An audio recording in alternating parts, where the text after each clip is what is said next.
નમસ્કાર મિત્રો, option trader Gujarati new learning વિડીયોમાં આપ સૌ મિત્રોનું હાર્દિક સ્વાગત છે. તો કેવી ગઈ મિત્રો ધમાકેદાર એક્સપાયરી, સરસ મજાની મૂવમેન્ટ, બ્લાસ્ટ મૂવમેન્ટ તો નહીં પણ બ્લાસ્ટ મૂવમેન્ટ ડાઉન સાઈડ મળી છે અને પ્રેડિક્ટ કરેલી મૂવમેન્ટ છે. કેવી છે? પ્રેડિક્ટ કરેલી, કે ના આપણે ખ્યાલ નહોતો ને જતું રહ્યું એવું કશું નથી. શું ગઈકાલે આપણે ક્લીન ભાષામાં ચર્ચા થઈ હતી કે ભાઈ આ રીતે એક ટ્રેન્ડ લાઈન મારી લેજો, માર્કેટ આની આજુબાજુ ક્યાંક ઓપન થઈ જાય બરાબર અને થોડુંક ઉપર જાય તો પુટનું પ્રીમિયમ બોટમે આવશે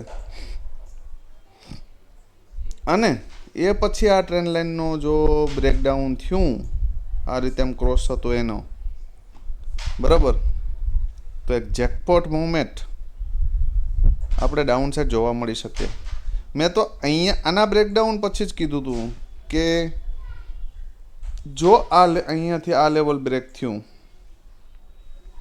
તો 25,086, 24,999 અને 24,868 આ આવે ને તો એ કોઈ મોટી વાત નથી. પણ એક શાર્પ મૂવમેન્ટ, આ જે મૂવમેન્ટ છે ને આ મૂવમેન્ટ બરાબર, એ મૂવમેન્ટ ક્લીન ભાષામાં કીધું હતું કે 1.30ની આજુબાજુ યા તો માર્કેટ 25,000ની આજુબાજુ જાય યા તો માર્કેટ 25,245ની આજુબાજુ જાય અને પછી જો આને બ્રેક કરશે તો અહીંયા પણ વન વે બ્લાસ્ટ હશે અને અહીંયા પણ વન વે બ્લાસ્ટ હશે. તો હવે આજના માર્કેટની અંદર પણ પ્રોફિટ ન કમાણા હોય તો આમાં આપણે કંઈ કરી શકીએ નહીં, કેમ કે આ કેન્ડલ ફર્સ્ટ જ્યારે 24,086ને બ્રેક કર્યું ને પછી એ જ લેવલને રિટેસ્ટ કર્યું અને રિટેસ્ટ કરીને થોડી રેન્જ બનાવીને પછી બ્રેકડાઉન આપ્યું. એટલે મહત્ત્વની વસ્તુ એ છે કે એકવાર લેવલ બ્રેક થઈ ગયો એનો મતલબ કે માર્કેટ ડાઉન સાઈડ જ છે. બીજું, મારી રેગ્યુલર જે ટ્રેડિંગ સ્ટાઇલ છે એ મુજબ ફર્સ્ટ 15 મિનિટની કેન્ડલનું બ્રેકડાઉન છે. પહેલાં તો ગઈકાલના ક્લોઝિંગની ઉપર માર્કેટ ઓપન થયું છે, ફર્સ્ટ 15 મિનિટ હેમર બનાવી છે, સપોર્ટેથી માર્કેટ રેઝિસ્ટન્સે જઈ આવ્યું છે અને એના પછી આ જે મોટી કેન્ડલ બની ત્યારે ગઈકાલનું ક્લોઝિંગ પણ બ્રેક થયું છે ને આજના દિવસનો લો પણ બ્રેક થયો છે 15 મિનિટનો. તો એનો મતલબ ક્લીન છે કે માર્કેટની અંદર ડાઉન સાઈડ બ્લાસ્ટ છે. ક્યાંય નહીં તો મને એટલી ખબર પડે કે અહીંયા સુધી તો છે જ. આ જે આવ્યું છે એ મારા મત મુજબ જે અમદાવાદની અંદર પ્લેન દુર્ઘટના થઈ છે અને 242 સમથિંગ યાત્રીઓના મૃત્યુ થયા છે, ભગવાન એને આત્માને શાંતિ આપે એવી આપણે પ્રાર્થના કરીએ. ગુજરાત માટે તો ખૂબ જ દુઃખદ ઘટના છે અને આપણા પૂર્વ સીએમ વિજયભાઈ રૂપાણીનું પણ અવસાન થયું છે તેમાં બરાબર. તો એ ગુજરાત માટે ન ભૂલી શકાય તેવી ઘટના છે બરાબર. તો બીજું તો આપણે કંઈ કરી ન શકીએ પણ ઉપરવાળાને પ્રાર્થના કરી શકીએ કે ભાઈ ભગવાન એના આત્માને શાંતિ આપે બરાબર. તો એ ઘટનાને કારણે માર્કેટની અંદર જ્યારે પણ ન્યૂઝ ફ્લો થયા તો ત્યાંથી market one way down side આવી ગયું બરાબર. આ તો વાત થઈ ઇન્ડેક્સની. હવે આપણે સમજીએ પ્રીમિયમ, કે ભાઈ પ્રીમિયમમાં શું જોવા મળ્યું હતું બરાબર. તો સૌથી પહેલાં કોલનું પ્રીમિયમ જોઈ લઈએ કે ભાઈ કોલના પ્રીમિયમની અંદર તો કશું છે નહીં બરાબર. ઉપરથી સીધું રિજેક્શન જ છે અને ક્યાંય સપોર્ટ કે બેઝ ક્રિએટ થતા નથી બરાબર. આ જે નાના નાના લેવલ દેખાય છે એ જસ્ટ મારા કન્ફર્મેશન માટે હતા, બાકી કશું છે નહીં. હવે જોઈ લઈએ પુટનું પ્રીમિયમ.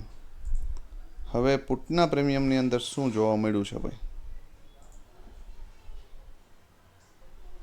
માર્કેટે શું કર્યું? જો અહીંયાથી રિજેક્શન આવી અને 49 થી 40ની આજુબાજુ એક નાની રેન્જ બનાવી 2 કેન્ડલની અને પછી એની ઉપર પાછું બેઝની ઉપર સ્ટ્રોંગ કેન્ડલથી બ્રેકઆઉટ કર્યો.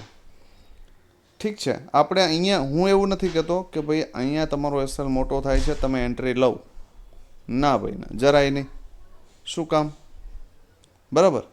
પણ જ્યારે અહીંયા ગઈકાલનું ક્લોઝિંગ અને આજનો હાઈ બ્રેક કરીને જ્યારે આ કેન્ડલ ક્લોઝ કરી છે ને ભાઈ, ત્યારે આ સપોર્ટ ઉપર બાય બની શકે. ધારી લ્યો કે તમારે વધારે કન્ફર્મેશન જોતું હોય કે ભાઈ ના આ સપોર્ટ લેશે કે ફરી અહીંયા આવશે. જો તમને ડેટાનું કન્ફર્મેશન ના હોય તો ફરી એક સેકન્ડ ટ્રાય કરવા દો એને. બરાબર. તો જ્યારે પણ માર્કેટ બીજી વખત આવે તો અહીંયાથી બાય બને. યાદ રાખજો. કેવી કન્ડિશનમાં? કે ગઈકાલનું ક્લોઝિંગ અને આજનો હાઈ બ્રેક થઈ ગયો હોય તો માર્કેટની અંદર જો ડેટા સ્ટ્રોંગ હશે તો એ બેઝ ઉપર આવશે નહીં, સપોર્ટ ઉપરથી રિટર્ન થઈ જશે. તો હવે અહીંયા એન્ટ્રી બને છે અને અહીંયાથી 97 થી 136 વન વે આપે છે.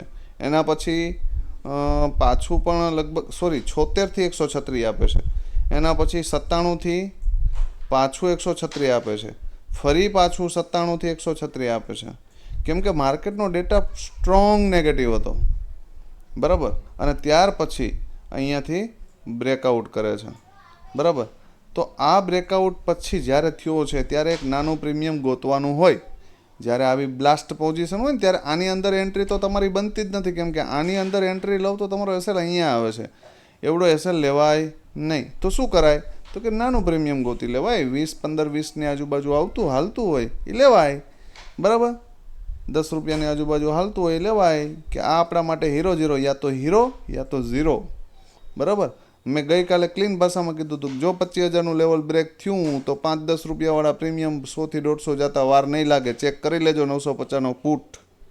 બરાબર. 4 રૂપિયાની સમથિંગ નો લો છે. બરાબર. અને 120-25ની આજુબાજુનો હાઈ છે. બરાબર.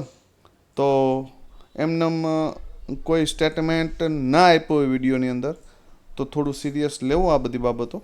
બરાબર. સેમ વસ્તુ સેન્સેક્સમાં પણ શું થયું છે જરાક જોઈ લઈએ. સેન્સેક્સમાં પણ કન્ફર્મ નિફ્ટી તો એક્સપાયરીને કારણે થોડા ઘણા બફરિંગ પોઈન્ટ લેવલમાં રહેતા હતા. બાકી સેન્સેક્સની અંદર કન્ફર્મ કે અહીંયાથી રજિસ્ટન્સ આવી ગયું, રજિસ્ટન્સથી સપોર્ટ આવ્યું, સપોર્ટને બ્રેક કર્યો અને ફરી પાછું એને રિટેસ્ટ કર્યું અને ફરી ફોલ આવ્યો.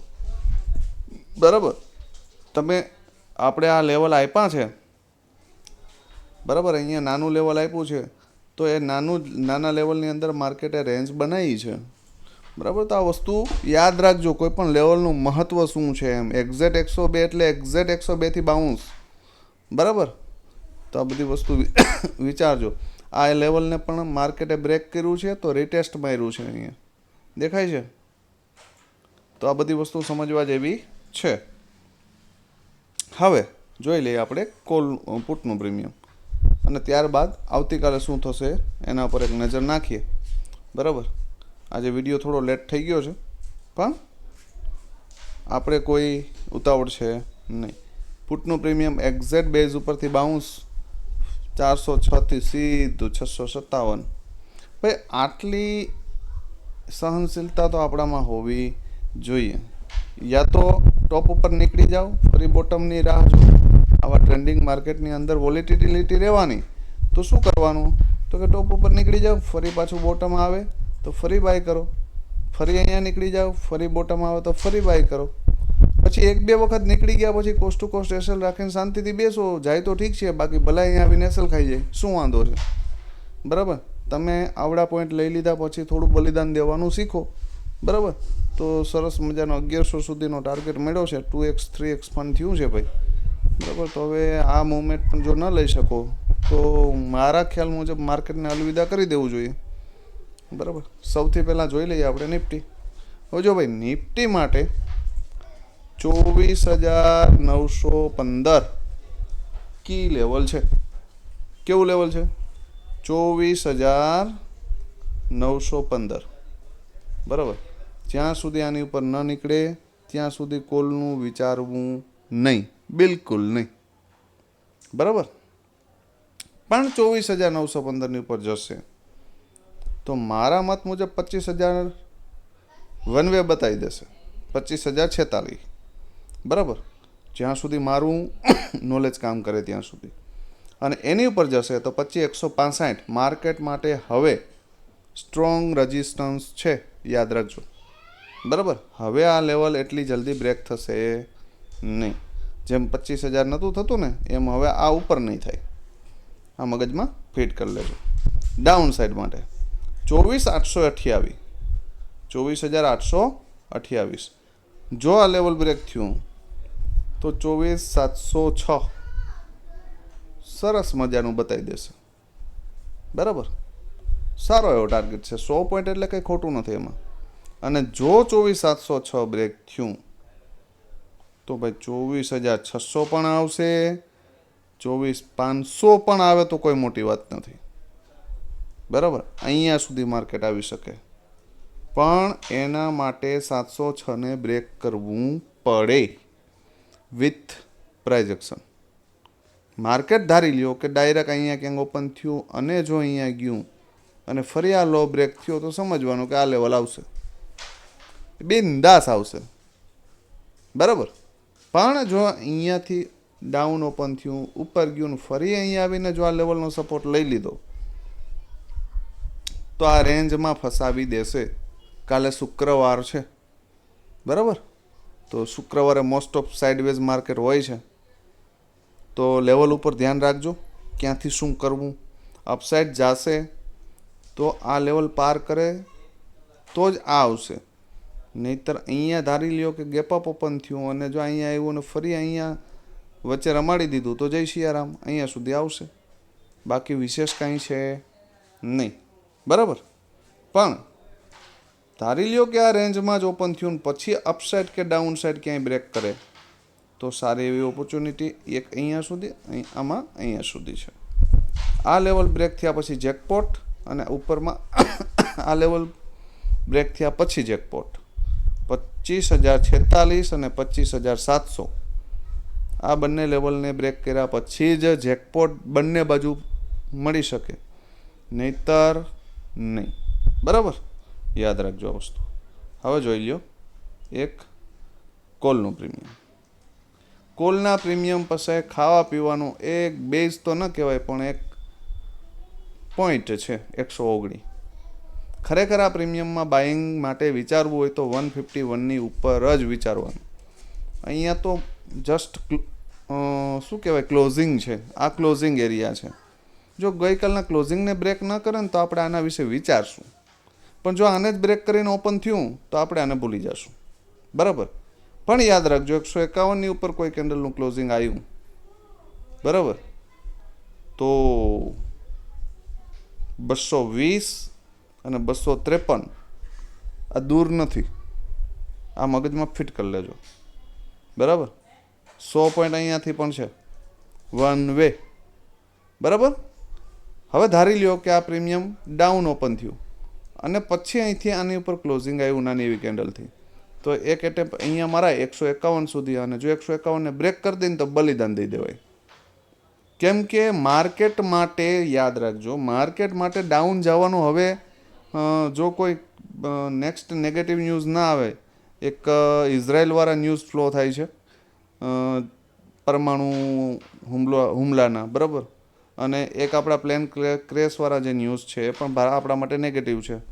તો છતાં પણ જો માર્કેટ અપસાઇડ ઓપન થઈ ગયું, ગઈકાલના ક્લોઝિંગથી અપસાઇડ ઓપન થઈ ગયું ને તો મારા મત મુજબ એક રિટેસ્ટ કરાવી લેશે આ લોકો. જે આ 200 પોઈન્ટનો ફોલ આપ્યો છે ને તો એ ફોલને એ રિકવર કરી લેશે સેલર, જ્યાં સુધી મારું નોલેજ કામ કરે ત્યાં સુધી, બરાબર. તો આ પ્રીમિયમ ઉપર નજર રાખજો, કેમ કે ડાઉન લઈ જવું હશે ને તો એકવાર રિટેસ્ટ કરાવશે, બરાબર. કેમ કે જે આ ફોલ આવ્યો છે ને શાર્પ ફોલ આવ્યો છે તો આમાં પુટ સેલરનો લોસ થાય છે ભાઈ. તો મને નથી લાગતું કે આટલી જલ્દી એ લોસ લઈ લેશે, તો શોર્ટ કવરિંગ કરાવશે ને પછી ત્યાંથી રિજેક્શન આપશે. તો આ પ્રીમિયમમાં નજર રાખજો. 151 ઉપર 253 સુધી ઓપોર્ચ્યુનિટી છે, બરાબર. આનાથી ઉપર હું વધારે કંઈ કહેતો નથી. પુટના પ્રીમિયમ ઉપર જોઈ લઈએ ભાઈ, પુટના પ્રીમિયમમાં શું થઈ શકે. હવે ભાઈ પુટના પ્રીમિયમની રાઇટ વેલ્યુએશન યા તો 79 છે યા તો 46 છે. બરાબર છે. હવે જો ભાઈ મેં તમને કેમ કીધું કે ભાઈ કોલનું પ્રીમિયમ જો બ્લાસ્ટ થશે તો પુટનું પ્રીમિયમ બેઝ ઉપર આવશે. ભલે 147 આવે છે, એ 47 આવશે, 100 પોઈન્ટ ડાઉન.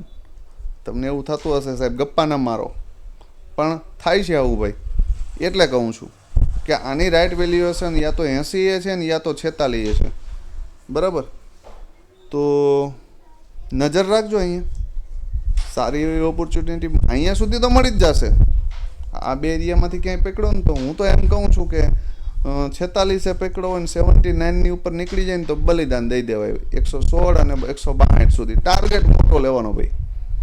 હા, એ વચ્ચે પછી આમ જશે, વરી નીચું આવશે, વરી આમ જશે, પણ અહીંયા નહીં આવે. અને આ પહેલાં આપશે મારા મત. બરાબર. મને અહીંયા મળ્યું તો હું અહીંયાથી ચાલી લઈ અને 116 સુધી તો નહીં નીકળું, એટલી મને ખબર પડે છે. બરાબર. વધારે નથી પડતી પણ આટલી તો પડે છે. તો સમજદાર કોઈ ઈશારા કાફી. પણ ધારી લ્યો ઇટ્સ પોસિબલ. હું એવું ક્યારેય કોઈને એવું નથી કહેતો કે 162 ઉપર બાય કરો, પણ ધારી લ્યો કે આ પ્રીમિયમ 223 આજુબાજુ ઓપન થઈ ગયું ભાઈ, અને પછી જો અહીંયા આવ્યું તો મને નથી લાગતું કે આ પ્રીમિયમ અહીંયા આવે. તો એને બને ત્યાં સુધી આ જે એરિયા છે ને અહીંયા ક્યાંય ટેપ મારતું દેખાય તો અહીંયાથી એક ઓપોર્ચ્યુનિટી છે આ લોના એસએલ સાથે. અથવા તો ધારો કે અહીં વીગ આવી અને પછી આમ ઉપર ખેંચીને, ધારો કે અહીંથી આમ આ એરિયામાં ક્યાંક ઓપન થયો ને અહીં આમ વીગ આવી અહીંથી આમ ખેંચીને તો જે લો છે ને એ લોના એસએલ સાથે એક ઓપોર્ચ્યુનિટી થાય. બરાબર. પણ ટોપ ઉપર તો કહેવાય જ, એટલે રિસ્કી ટ્રેડ તો છે જ, પણ એક ગેપઅપ જ ઓપન થઈ જશે ને તો એ સપોર્ટ અહીંયા લઈ લેશે. બરાબર. પણ કન્ડિશન એ છે કે રજિસ્ટન્સ 162ની ઉપર ઓપન થવું જોઈએ. બરાબર. 180, 190, 200ની આજુબાજુ. પછી જો 122 આવશે ને તો એ મિનિમમ 50% ડીકે થઈ ગયું હશે. તો પછી આ એરિયામાં નજર રાખજો. પણ ગેપઅપની સિચ્યુએશનમાં પ્રીમિયમ જો ગેપઅપ થાય તો. બરાબર. તો આ તો વાત થઈ નિફ્ટીની. હવે સેન્સેક્સના બે પ્રીમિયમ જોઈ લો. સેન્સેક્સના પ્રીમિયમ થોડા કુલ છે અત્યારે, તો નિફ્ટીના થોડાક હાઈ છે. પણ શું કહેવાય કે ભાઈ સેન્સેક્સમાં મને થોડીક ગભરામણ થાય છે. ગભરામણ મતલબ કે એની મૂવમેન્ટ અનસ્ટેબલ હોય છે. એટલે હું સેન્સેક્સમાં બને ત્યાં સુધી ઓછું કામ કરું છું. નિફ્ટી સિવાય કામ કરતો નથી. હું મારી પર્સનલ વાત કરું તો, કેમ કે એમાં મને સ્ટેબિલિટી વધારે દેખાય છે. હવે જો આની પાસે 345નો એક સપોર્ટ છે. બરાબર. અને આ પ્રીમિયમ પણ 432ની ઉપર બાય બને. બરાબર. આની વેલ્યુએશન એ છે કે આની ઉપર નીકળે તો આમાં કંઈક દમ આવે 651 સુધી. ક્યાં સુધી? 651 સુધી. તો 200 પોઈન્ટ અહીંયા પણ છે. બરાબર. તો નજર રાખજો આ પ્રીમિયમ ઉપર, કે જો ભૂલથી આમ નીકળી ગયું અથવા તો આ એરિયામાં ક્યાંક ઓપન થયા અને અહીંયા આવ્યું તો સપોર્ટ લઈ શકે 432. બરાબર. આ પ્રીમિયમમાં પણ 651 અને 776 સુધી નજર રાખી શકાય. બરાબર. હવે સ્ક્રીનશોટ લઈ લેજો. લાસ્ટ પ્રીમિયમ પુટનું, સેન્સેક્સના પુટનું. જો ભાઈ યા તો આ પ્રીમિયમ 205 બાય બને યા તો 106 બને. બરાબર. આની રાઇટ વેલ્યુએશન આ બે છે. અહીંયા સપોર્ટ લેતું દેખાય તો અહીંયા દેખાય તો અહીંયા. યા તો આ પ્રીમિયમ 446ની ઉપર બને. બરાબર. તો તમારે ક્યાં લેવું છે એ તમારા રિસ્ક રિવોર્ડને ધ્યાનમાં રાખીને લેવાનું રહે. મને નથી લાગતું કે આ મિડલ એરિયાની અંદર ક્યાંય આ પ્રીમિયમને બાય કરી શકાય. બરાબર. અહીંયાથી ટાર્ગેટે છે પણ તો સામે રિસ્ક પણ મોટું છે. બરાબર. 668 સુધીનો અને 832 સુધીના ટાર્ગેટ છે, પણ એના માટે રિસ્ક વધારે છે. બરાબર. તો નાનું રિસ્ક હોઈને ગોતવાનો પ્રયત્ન કરવાનો. હા, ઉપર લેવાનો તો જ પ્રયત્ન કરવાનો કે ભાઈ 446, 500, 550ની આજુબાજુ ક્યાંક ઓપન થાય અને ફરી પાછું 300ની આજુબાજુ આવે તો એક ઓપોર્ચ્યુનિટી અહીંથી લેવાય. કમસે કમ આ હાઈ સુધીનો ટાર્ગેટ મળી શકે. બરાબર. બાકી તો આ બોટમ ઉપર નજર રાખજો, બાકી ઓવર ટ્રેડિંગ કરતા નહીં. આવતીકાલે શુક્રવાર છે અને મોસ્ટ ઓફ શુક્રવારે માર્કેટ સાઇડવેઝ હોય છે, તો એક રેન્જની અંદર જો રહે તો ઓવર ટ્રેડિંગને એવોઇડ કરજો, બોટમ ઉપરથી બાય કરવાનો પ્રયત્ન કરજો, બરાબર. અને આજના માર્કેટની અંદર શું કમાણા છો, અથવા તો તમારી શું મેન્ટાલિટી હતી, અથવા તો તમે આ ટ્રેડ ડાઉન સાઈડનું નથી લઈ શક્યા તો શું કામ નથી લઈ શક્યા, બરાબર. આવા ઘણા બધા પ્રશ્નો છે મારા, તો એના જવાબ આપજો, બરાબર, જેથી કરીને મને પણ ખ્યાલ પડે કે તમે ક્યાં અટવાઓ છો, તો સલાહ આપવાની ખ્યાલ પડે. અને આજે પ્રોફિટ કર્યો છે તો કેટલો કર્યો છે એ કોમેન્ટમાં બધા મિત્રો જણાવજો, તો મને પણ આનંદ થશે. તો આવતીકાલે ફરી મળીશું નવા વિડીયોમાં. ત્યાં સુધી જય માતાજી, હર હર મહાદેવ.